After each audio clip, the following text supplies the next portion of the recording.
walked through sunshine, we stood in rain. We've danced in joy and we've wept through pain. Through every valley, through every climb, a love eternal stands the test of time. Faith, fun, and forever love, built on grace sent from above. Through storms that shake, through skies that clear, His hand has held us year by year.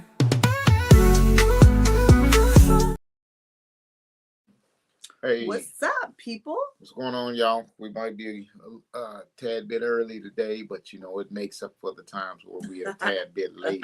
That So part. it's all good. It's like recess. Sometimes you get out a little early, sometimes you come in a little late. All right, but hey, welcome back to another Marriage Mondays with Marriage Encounters with Bill and Michelle. We are thrilled that our Marriage Encounter family is with us on this Monday. And we are honored that you have spent the month of April with us. And believe it or not, where's the month of April go? Gone. It's like I tell May. you, I think Friday when you get older, May. yeah, I think when you get older, maybe the months seem to speed up or something. Something ain't right. Yeah, because I can remember days where summer lasted forever. Right. And now you spin around twice. And the whole year is gone. Time to get your winter coat out. Right? And I didn't even put it up. Yeah, I know nowadays you don't even put it up because in a few months I'm gonna need it back out again. This weather is stupid. But hey, it is Monday, and we are thrilled that you are here. Last week we talked about intimacy. We're changing up a little bit this week, and so we're gonna jump right into it. Yeah, our heart work has been necessary, and if we think about it from a natural standpoint, you cannot function well if your heart does not function well. And so this month we've talked about reconnection. We've talked about pursuit, that you always have to continue to be in pursuit of your mate. We've talked about intimacy. And today we are going to land on the final word, which is cover. And because after you rebuild, after you connect, after you grow closer, after you become vulnerable again, it is imperative that your spouse is covered so that they know, they believe, they are in a space where they know that that what's being built is being protected. Okay. So let me ask you this: Do you have to go in that chronological order?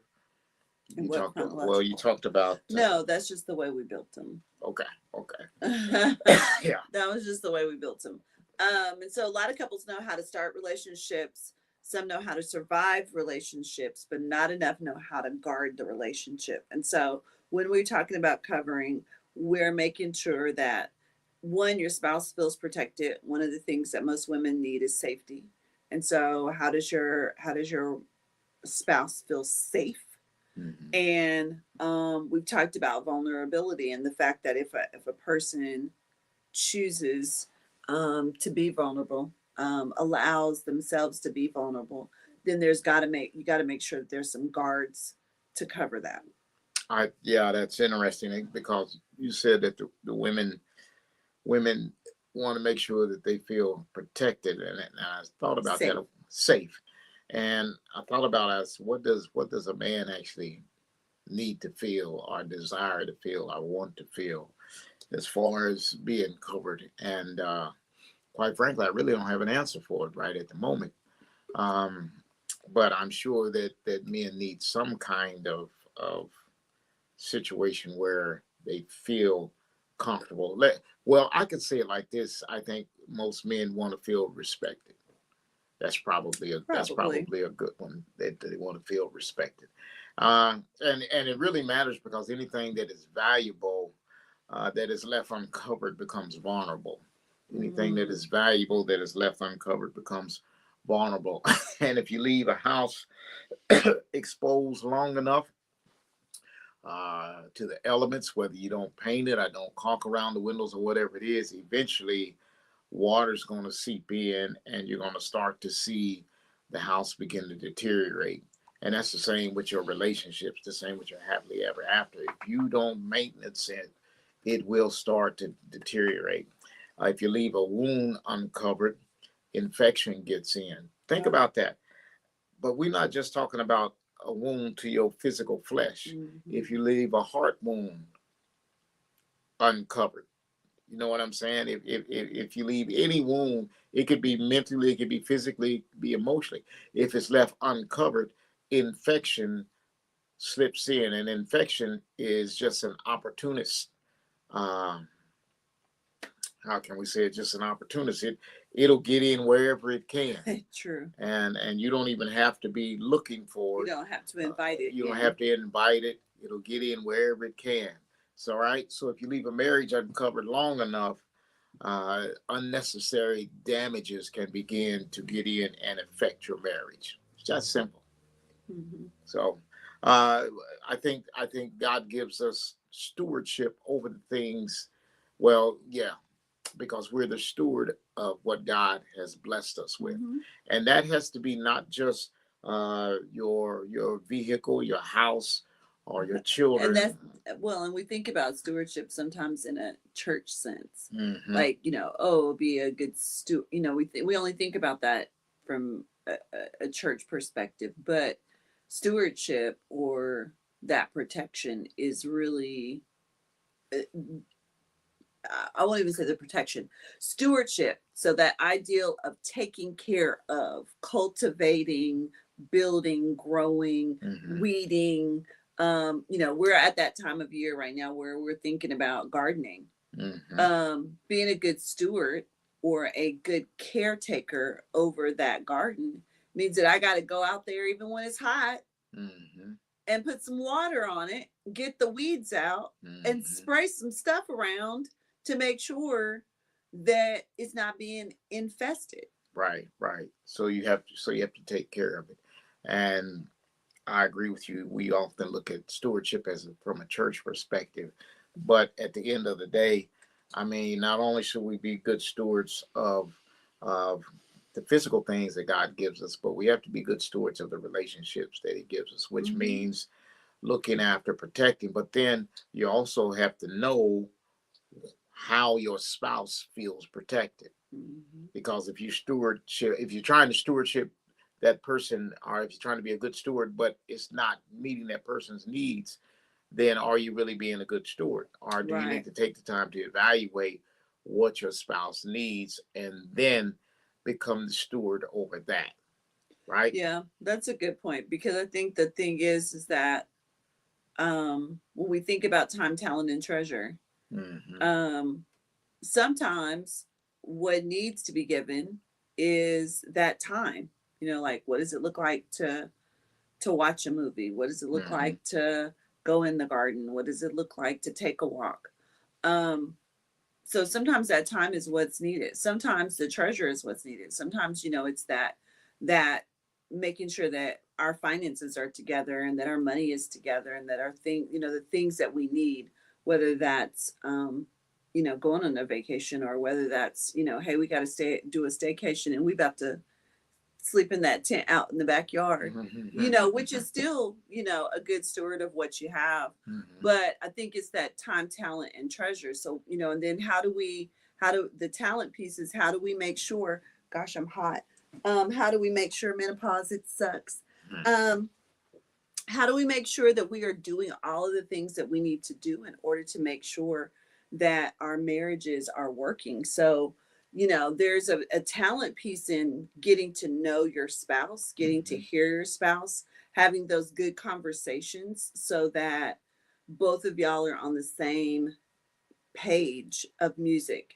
When you think about an orchestra, there's lots of different instruments there, but it only works when everybody's on the same page of music. No, we may not be playing at the same time, but if we're on the same page, then we can get in sync.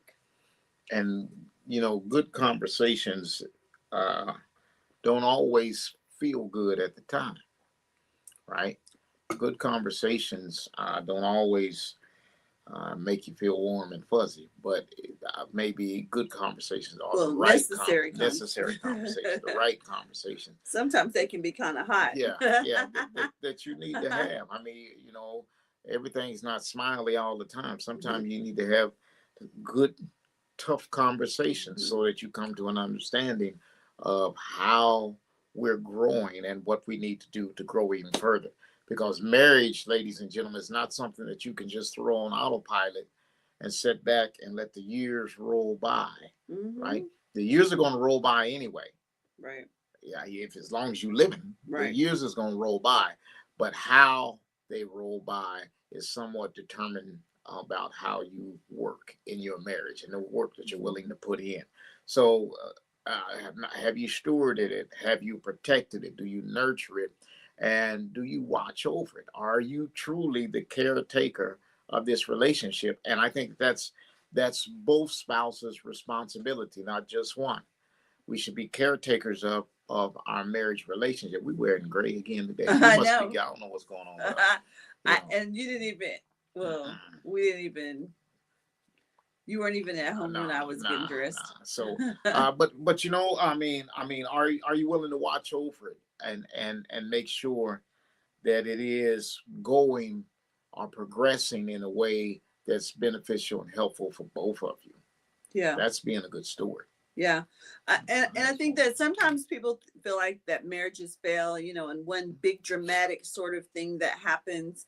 And if we're honest, that big dramatic thing that happened is really the outcry of a lot of really small things that happened that we squashed down, that we didn't talk about, that we didn't deal with, that we felt like, well, I'm gonna just let this one slide. But while you didn't say anything about it, it still was building up on the inside. And so often marriage weakens in, you know, in those little tiny moments, those little I think the scripture says it, like the little foxes destroy the vine. And so sometimes it's not the really big dramatic, you know, knockdown dragouts, not that anybody's hitting anyone, that's not what I mean. But just those big explosive sort of arguments that happen or can happen, they didn't happen all at once. It was those little tiny things that were happening, you know. It's really not about the toilet. It's really not about the toothpaste. It's really not about any of those things. That's where you explode. But it really happened in those spaces where I was listening to a therapist the other day, and she was saying this lady in her office was talking about this microaggression that had happened at the store. She was standing at the counter, and the lady literally like went around her and asked the person behind her, "Hey, can I help you?" And she was like, "I can't believe that she did that." You know, da da da da. She was going on and on. And so the lady was like, "Hey, you know, do you want to resolve the issue?" And she was like, well, I mean, I can't resolve it now. I've already left the store. She was like, "Yeah, sure you can. You can write a letter to the corporate office. We can go back up there and talk to the manager. You know, there's lots of things that you can do." She was like, and she said, I wanted to help her resolve that because first of all, I had heard her tell that story 3 times, which meant that it wasn't out of her system because she was still talking about it. Still talking. She's still rehearsing it. She was like, and I wanted her to know that just because you don't handle it right there doesn't mean it can't be handled. And I also wanted her to realize that if you don't bring some of those things to a closure, say you have a problem at work, say you have a problem while you're driving down the street, if you don't resolve that issue, if that issue doesn't come to a resolve for you, then you're going home and that same sweater that was on the chair and it's been on the chair for 2 months. Now, whose sweater is this? Gotta get it up. And you're going on and on and on and on about stuff that has nothing to do with it ain't the sweater. And so that's why I really want us to really think about when we really get into these, it's those small moments. If you feel disrespected, if you feel like there's a situation, if you feel unheard, if you feel like, you know, hey, you know, you said this to me and, you know, this is how I felt about it. If you don't resolve those, what seems like small issues at the moment, they will blossom into something that has nothing to do with the real issue. So now you're having an argument about who didn't wash the dishes when it really ain't about the dishes. Okay. So often marriages get weak in small moments, you know, the neglect, the assumptions, lack of communication, emotional distance, unchecked stress.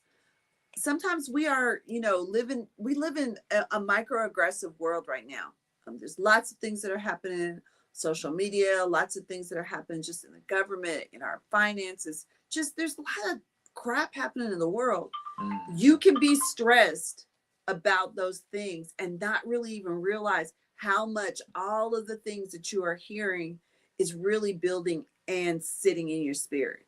Okay. So unchecked stress, outside influence, or interferences that may happen. And by the time people notice the damage, it's been building quietly. Right. And it's that volcano, that soda's been shaking in the back of the car for, the whole time home. And then you get to the house and try to open it, it's going to explode. Right. So we need to work on resolving things quickly. The Bible says, agree with thine adversary while, King James Version, while he's in the way. So in other words, what it's really saying is while there's opportunity, then come to some form of agreement, even if you agree to disagree. Why? So that you don't take that home with you to your separate corners of the ring, right?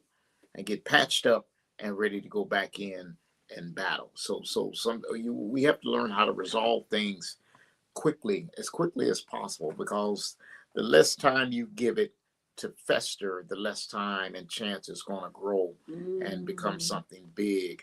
Even though it began with something minute, it now is something huge in your life, and it seems like an incrossable barrier, right? So prayer is one of the greatest gifts that you can give to your marriage. And we often talk about praying over your spouse first thing in the morning. It's still prayer, I know your great grandma said it, but prayer does still change things, right? It does. But check this out. Sometimes it changes you. We like to put goo gobs of prayer on other people. Huh? I think they talked about that on Sunday. We like to put goo gobs of prayer on other people, but prayer can change you too, because perhaps your heart and your head needs to be changed, right? And we're not talking about a performative prayer, like you do when you stand up in front of people and, oh, mighty God from Zion and all that. No. And we're not necessarily talking about an emergency prayer also. But what we're talking about is consistency, a daily time of prayer. It can be quiet prayer with just you by yourself, or it can be corporate prayer with you and your spouse. But the main thing is to be consistent in it, day in, day out, right? Because you know how it is. If your child only calls you when they got an emergency, then over time it makes you feel some kind of way. You're like, well, you don't talk to me when you need some money. That part. But money is easier given when we have relationship. Yeah.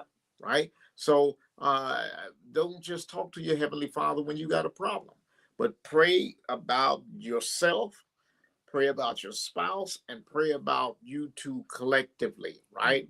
Pray about peace, strength, purpose, dealing with temptations, healing, brokenness. All of those are essential topics when we're trying to invoke God's presence. Lord, into our marriage. All of those are things that we need to be praying about. And I want to hit it again. Pray for yourself. Yeah. Because sometimes you is the problem. Right? Sometimes you need deliverance too. Right? So please do that. And remember that some fights don't need louder voices.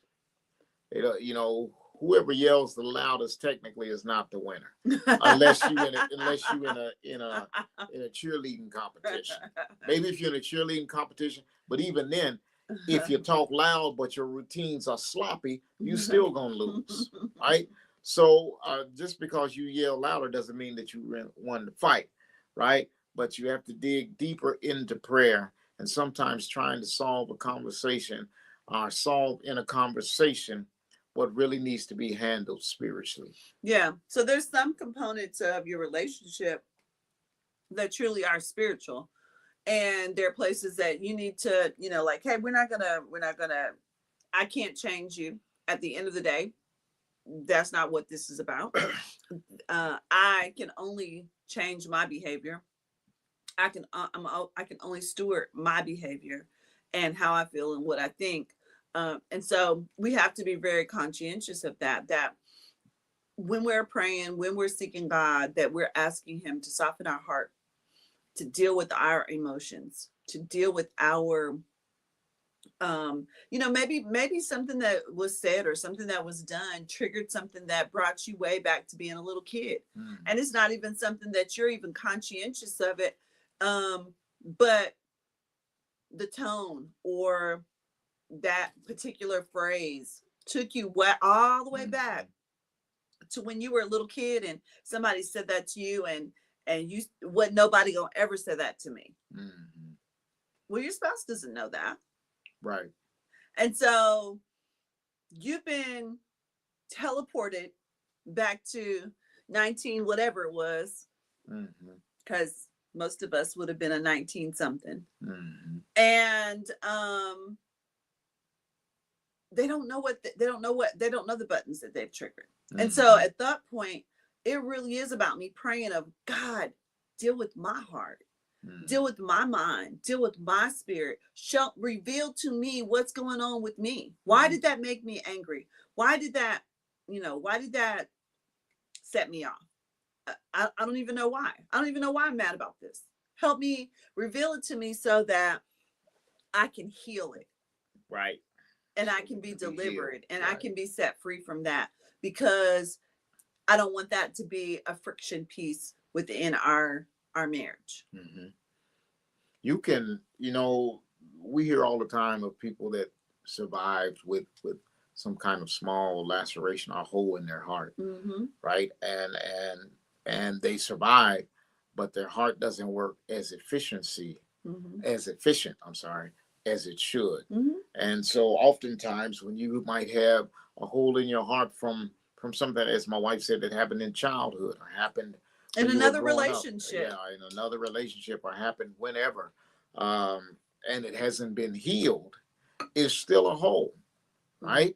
And if we don't learn how to plug it or ask the Holy Spirit to heal it, eventually that wound can resurface again in a time and a place in which you least expect it, and you don't even recognize the trigger that opened the wound back up.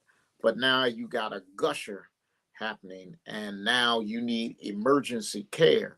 Your marriage needs emergency care because of the hole that was there all along that nobody took care of. Yeah. Right. So when we're thinking about marriage, so first of all, we're going to pray. And then the second thing is that we have to have boundaries. Everybody needs boundaries. At the end of the day, all of us need that boundary so that we don't push to a space that is uncomfortable. We don't push to a space that is, not in a space of protection. When we think about our kids, when we think about our pets, there is a space in which you put up a fence. Why? Because I want to keep what is mine inside of here. Okay.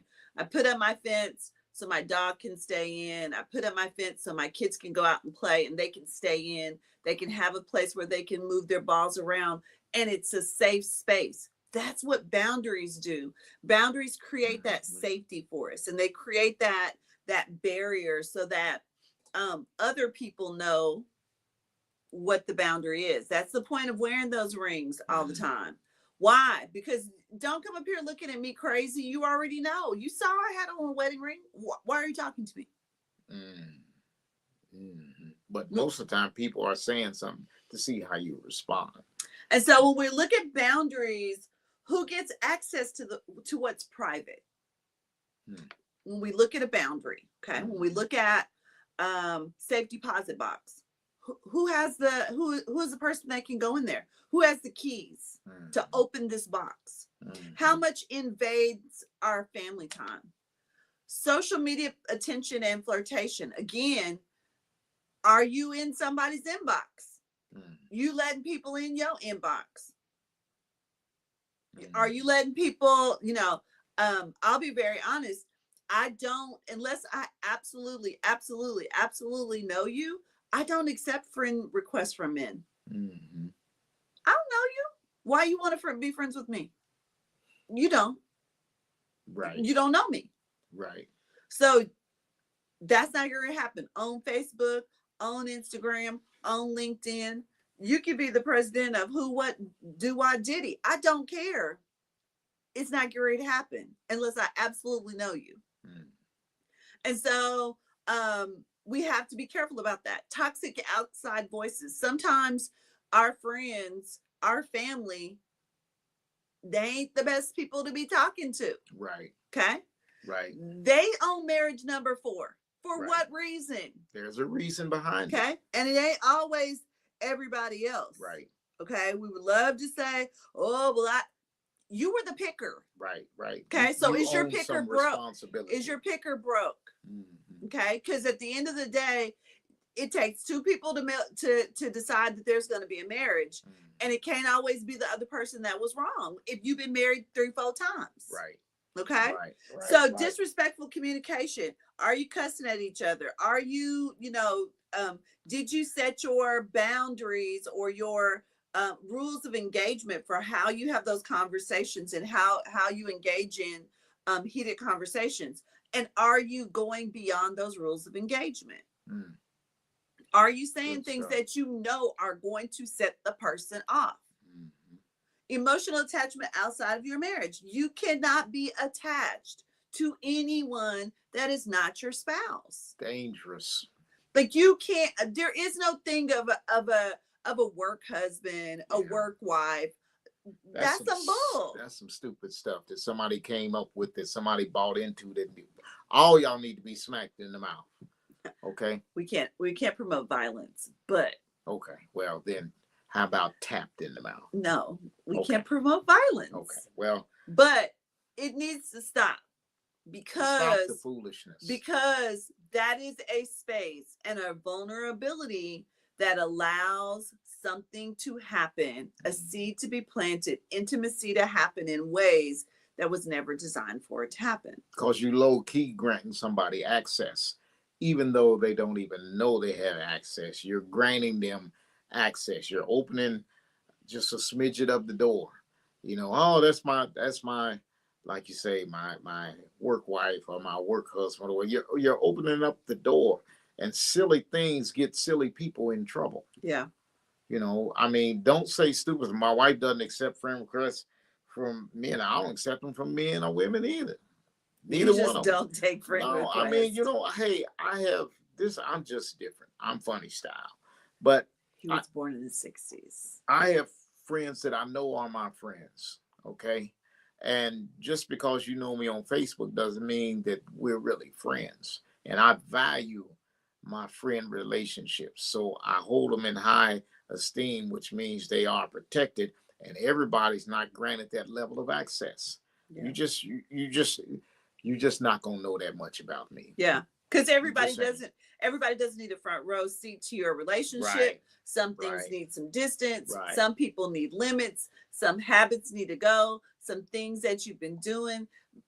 If we're having conversations with people in private chats, if you have to have something in a private chat, if you have to have conversation with somebody on Snapchat so that it goes away, that's a problem.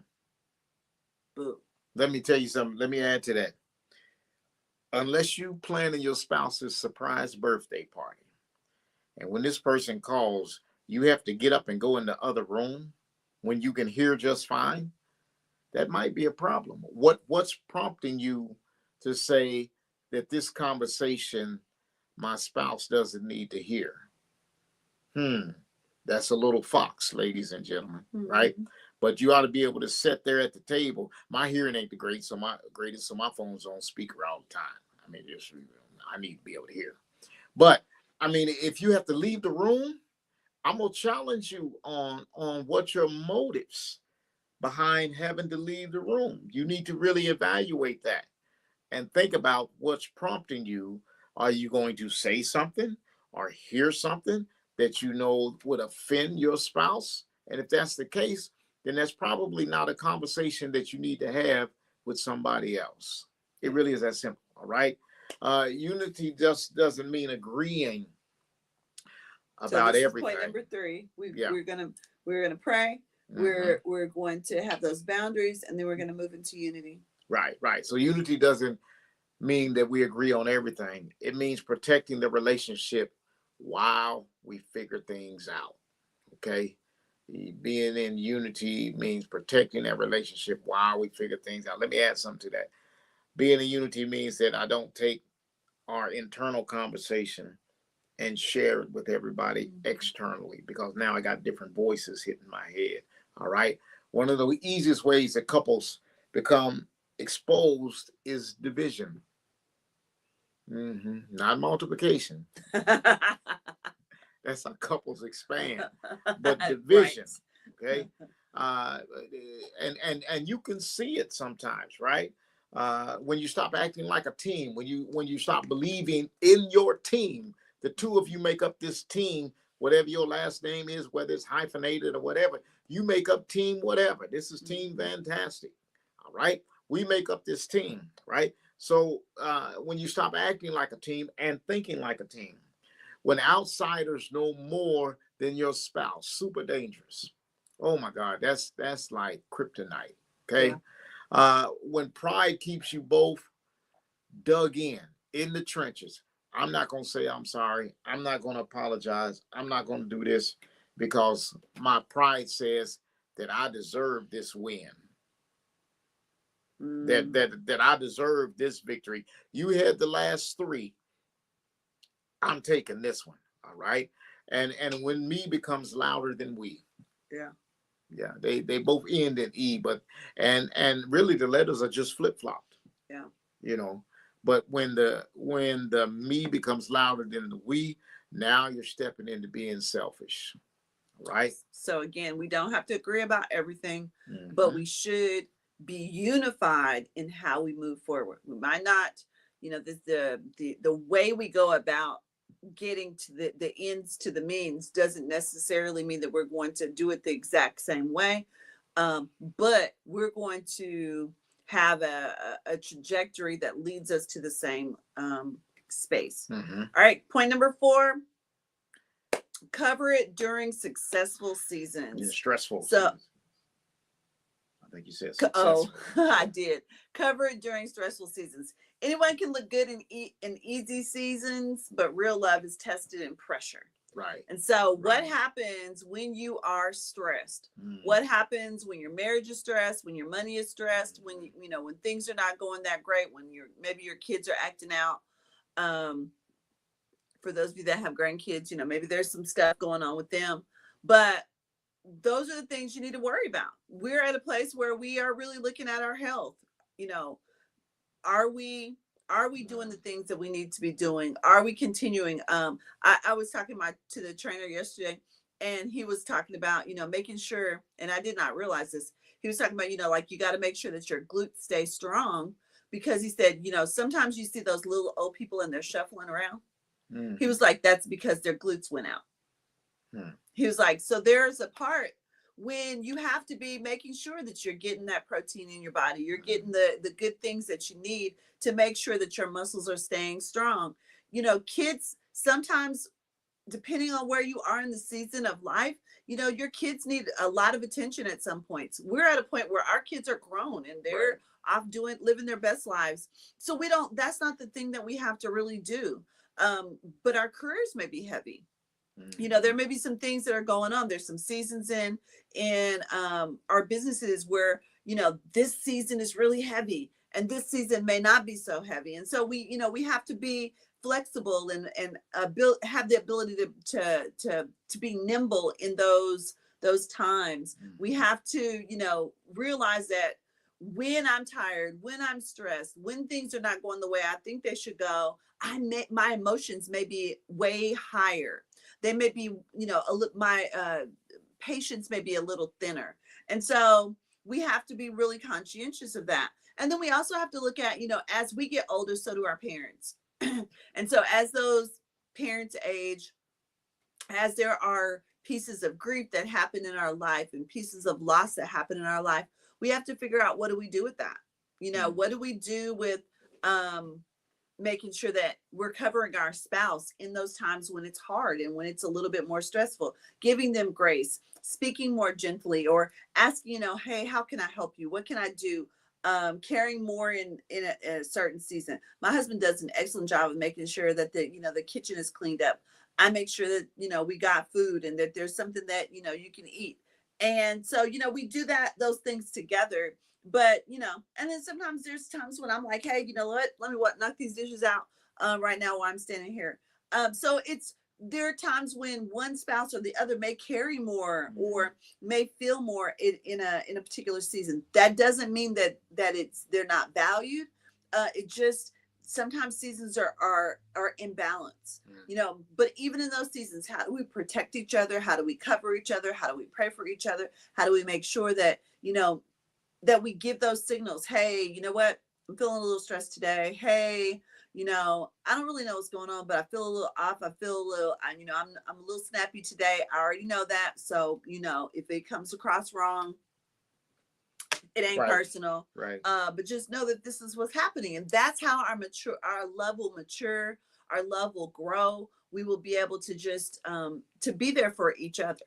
And I think sometimes you need to lead in with that. If you're feeling a little off, it's okay to let your spouse know so that they understand that the punch is not intended, or you know what I'm saying, or whatever. The words are not intended. You just are,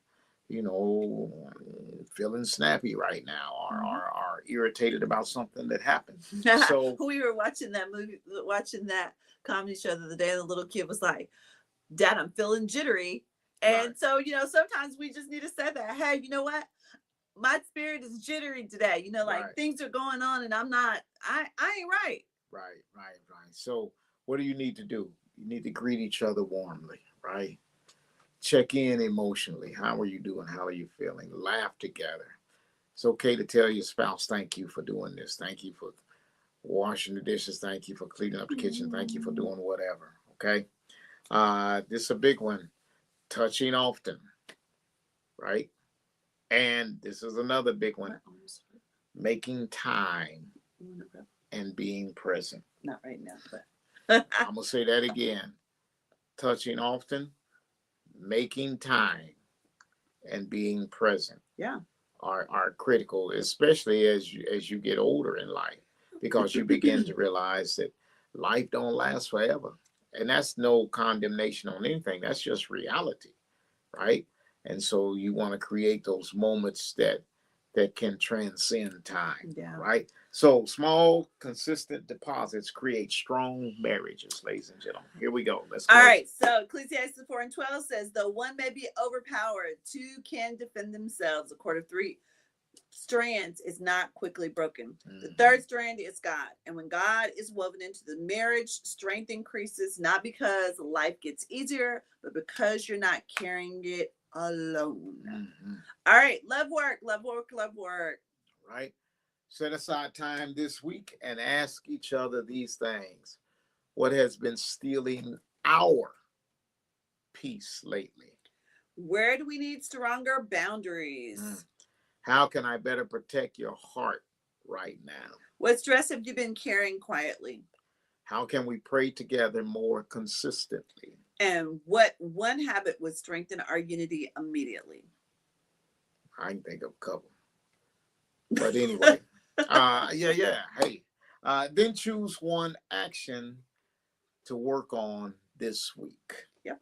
Okay. All right. So our April recap. This month we did heart work. We reconnected, we pursued each other again, we built intimacy, and we learned to cover what we love. That's not fluff, that is foundation. It's those foundational pieces that we need. Next month is May, and we're stepping into something powerful and practical. Mind matters. Mental health in marriage. So we know that next month is mental health. We had a stress, I think this month was there was a stress day, but next week we're going to talk about mental health in marriage. We may have some people come on with us. We don't know. We haven't decided that yet. But we are looking, and we are in the process of thinking about what we're going to do podcast wise if we want to start bringing some people in and start having some conversations. Some of you have asked for some of those. Again, if you have questions or you have things that you want us to address while we're on, definitely DM Hit us those up, to yeah. us. Hit us up with those and let us know. We'll talk about it. All right. But our final close is, listen, protect what you prayed for. Mandatory. Guard what you built. Heal what has been ignored. And keep choosing each other. Right. And until next time in May, keep building Right. your relationship with faith, fun, And forever forever love. love. Blessings to you all. Woo! Thank you for watching, and make sure that you join us on YouTube and our webpage, Marriage Encounters with Bill and Michelle at Weebly.com.